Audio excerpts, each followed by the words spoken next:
രണ്ടാം നരേന്ദ്രമോദി സർക്കാരിന്റെ അവസാന ബജറ്റ് നാളെ ധനമന്ത്രി നിർമ്മല സീതാരാമൻ അവതരിപ്പിക്കും. ഇടക്കാല ബജറ്റാണ് അവതരിപ്പിക്കുക. സമ്പൂർണ്ണ ബജറ്റുമായി തെരഞ്ഞെടുപ്പിന് ശേഷം കാണാം എന്ന് പ്രധാനമന്ത്രി നരേന്ദ്രമോദി ആത്മവിശ്വാസം പ്രകടിപ്പിച്ചു.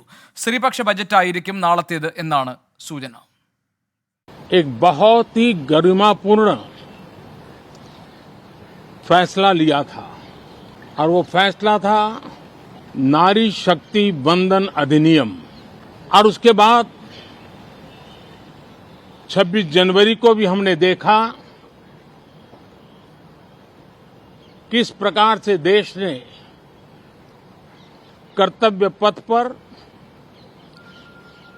नारी शक्ति के सामर्थ्य को, नारी शक्ति के संकल्प की शक्ति को अनुभव किया. രാഷ്ട്രപതിയുടെ നയപ്രഖ്യാപനത്തോടെയാണ് പാർലമെന്റിന്റെ ബജറ്റ് സമ്മേളനത്തിന് ഇന്ന് തുടക്കമായത്. അയോധ്യ രാമക്ഷേത്രം, വനിതാ സംവരണ ബിൽ, മുത്തലാഖ് നിരോധനം തുടങ്ങിയ സർക്കാരിന്റെ നേട്ടങ്ങളായി ഉയർത്തിക്കാട്ടിയായിരുന്നു രാഷ്ട്രപതി ദ്രൗപദി മുർമുവിന്റെ നയപ്രഖ്യാപനം. 3 दशक बाद नारी शक्ति बंधन अधिनियम पारित करने के लिए मैं आपकी सराहना करती हूँ.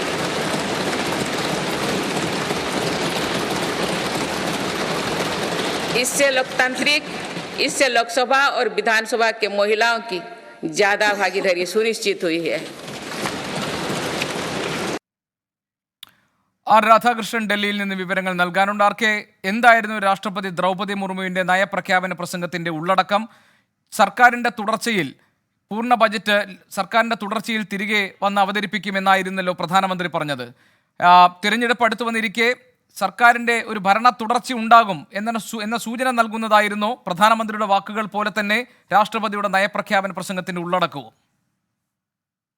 രാഷ്ട്രപതിയുടെ നയപ്രഖ്യാപന പ്രസംഗത്തിൽ രാഷ്ട്രീയമായിട്ടുള്ള പ്രഖ്യാപനങ്ങൾ ഏതാണ്ട് ദൃശ്യമായിട്ടുണ്ടായില്ല എങ്കിലും വ്യക്തമായിട്ടുള്ള സർക്കാരിന്റെ രാഷ്ട്രീയ താല്പര്യം സൂചിപ്പിക്കുന്നതായിരുന്നു നയപ്രഖ്യാപന പ്രസംഗം. അത് ഈ അമൃതകാലത്തിൽ ആദ്യമായിട്ടാണ് താൻ പാർലമെന്റിൽ എത്തുന്നത് എന്നത് അടക്കമുള്ള രാഷ്ട്രപതിയുടെ പ്രഖ്യാപനത്തിൽ തുടങ്ങി ഏറ്റവും അവസാനം പറഞ്ഞവസാനിപ്പിച്ച വാക്കുകൾ വരെ രാഷ്ട്രപതിയുടെ നയപ്രഖ്യാപനത്തിൽ അത് തിളങ്ങി നിൽക്കുകയും ചെയ്തു. ഏറ്റവും പ്രധാനപ്പെട്ടത് നയ പരിപാടികളിൽ നിന്നും വ്യതിചലിക്കില്ല എന്ന സൂചന നൽകി സർക്കാർ ഈ രാമക്ഷേത്ര നിർമ്മാണവുമായി ബന്ധപ്പെട്ടിട്ടുള്ള നടപടികൾ അത് ഏതാണ്ട് നൂറ്റാണ്ടുകൾക്ക് ശേഷം സാധ്യമായ ഇത് ഏറ്റവും മികച്ച ഉദാഹരണമായി ഈ നയപ്രഖ്യാപന പ്രസംഗത്തിൽ വിവരിച്ചു. ഭരണപക്ഷ അംഗങ്ങൾ അതിനെ ജയ് ശ്രീറാം വിളികൾ മുഴക്കിക്കൊണ്ടാണ് സ്വീകരിച്ചത്. വളരെ കൃത്യമായിട്ടുള്ള രാഷ്ട്രീയ സന്ദേശം സർക്കാർ പ്രതിഫലിപ്പിക്കുന്ന രീതിയിലായിരുന്നു ആ ഭാഗം ഉണ്ടായിരുന്നത്. ഒപ്പം തന്നെ വനിതകൾക്കും വനിതകളുടെ ക്ഷേമത്തിനും ഐശ്വര്യത്തിനും ഒപ്പം അവരുടെ സാമൂഹ്യ പുരോഗതിക്കും വേണ്ടിയിട്ടുള്ള നടപടികൾ അതിനെയും രാഷ്ട്രീയമായിട്ട് ഉപയോഗിക്കാൻ തങ്ങൾ തയ്യാറെടുക്കുന്നു എന്ന് സൂചിപ്പിക്കുന്നതായിരുന്നു നയപ്രഖ്യാപനത്തിലെ കൃത്യമായിട്ടുള്ള സൂചനകൾ. അതിൽ ഈ മുത്തലാഖ് നിരോധനം അടക്കമുള്ള കാര്യങ്ങൾ പ്രതിപാദിക്കപ്പെട്ടത് അതിൽ ശ്രദ്ധേയമാണ്. മാത്രമല്ല പ്രധാനമന്ത്രി നരേന്ദ്രമോദിയുടെ പ്രതിച്ഛായ അത് അംഗീകരിക്കുന്ന വിധത്തിൽ നയപ്രഖ്യാപനം ഈ വനിതാ സംവരണ ബില്ലടക്കം യാഥാർത്ഥ്യമാക്കാൻ പ്രധാനമന്ത്രി കാണിച്ച താല്പര്യം അതിനെ അടക്കം അഭിനന്ദിച്ചു. ഇത് തീർച്ചയായിട്ടും പ്രധാനമന്ത്രി നരേന്ദ്ര മോദിയുടെ നേതൃത്വത്തിനുള്ള അഥവാ അദ്ദേഹത്തിന്റെ പ്രതിച്ഛായക്കുള്ള ഒരു അംഗീകാരം എന്ന രീതിയിൽ വേണം കണക്കാക്കാൻ. ഒപ്പം രാഷ്ട്രപതി വ്യത്യസ്തങ്ങളായിട്ടുള്ള ക്ഷേമ പദ്ധതികളെ സംബന്ധിച്ച് അക്കമിട്ട്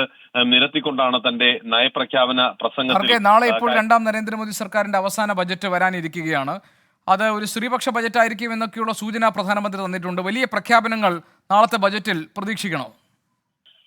ഗോപി, ഈ തെരഞ്ഞെടുപ്പിനോടടുത്ത ബഡ്ജറ്റ് ഇടക്കാല ബഡ്ജറ്റ് എന്ന പേരിലാണ് അവതരിപ്പിക്കുന്നത്. സാങ്കേതികമായത് ഓട്ടോ ഓൺ അക്കൗണ്ട് മാത്രമാണെങ്കിലും ഈ തെരഞ്ഞെടുപ്പ് ലക്ഷ്യമിട്ടിട്ടുള്ള പ്രഖ്യാപനങ്ങൾ അതിൽ ഉണ്ടാകും എന്ന് തന്നെയാണ് ഇപ്പോൾ നമുക്ക് കണക്കാക്കാനായി സാധിക്കുന്നത്. കാരണം വ്യത്യസ്ത മേഖലകളുമായി കഴിഞ്ഞ ദിവസങ്ങളിൽ ധനമന്ത്രി നടത്തിയ ചർച്ചകൾ അത്തരത്തിലുള്ള ഒരു പ്രഖ്യാപനം ഉണ്ടാകും എന്നതിന്റെ സൂചനയായി കാണാം. ഇന്ന് പ്രധാനമന്ത്രിയുടെ വാക്കുകളിലും ഒരു സ്ത്രീപക്ഷ ബഡ്ജറ്റ് ആയിരിക്കും എന്ന് സൂചിപ്പിച്ചത് വഴി സ്ത്രീ ക്ഷേമവുമായി ബന്ധപ്പെട്ടിട്ടുള്ള വിവിധ പ്രഖ്യാപനങ്ങൾ ഉണ്ടാകും എന്ന് നമുക്ക് കരുതേണ്ടിയിരിക്കുന്നു. പ്രധാനമന്ത്രിയുടെ ഏറ്റവും പ്രധാനപ്പെട്ട കർഷക ക്ഷേമ പദ്ധതികളിൽ ഒന്നായിട്ടുള്ള പ്രധാനമന്ത്രി സമ്മാൻ അത് 6000 രൂപയിൽ നിന്ന് 9,000 രൂപയായി ഉയർത്തുന്നത് അടക്കമുള്ള നടപടികളിലേക്ക് കടക്കും എന്നാണ് ഇപ്പോൾ അറിയാനായിട്ട് സാധിക്കുന്നത്. സുപ്രധാനമായിട്ടുള്ള പ്രഖ്യാപനങ്ങൾ ഉണ്ടാകും. ഈ നികുതിയുമായി ബന്ധപ്പെട്ടിട്ടുള്ള കാര്യത്തിൽ പ്രഖ്യാപനങ്ങൾ ഉണ്ടാകുമോ ഇല്ല, അഥവാ നടത്തില്ലയോ എന്നത് അടക്കമുള്ള കാര്യങ്ങളിൽ ഒരു വ്യക്തതയില്ല. ശരി, നാളെ എന്തൊക്കെയായിരിക്കും ഉണ്ടാകാൻ പോകുന്ന പ്രധാനപ്പെട്ട പ്രഖ്യാപനങ്ങൾ എന്ന കാര്യത്തിൽ ഇപ്പോഴും ഒരു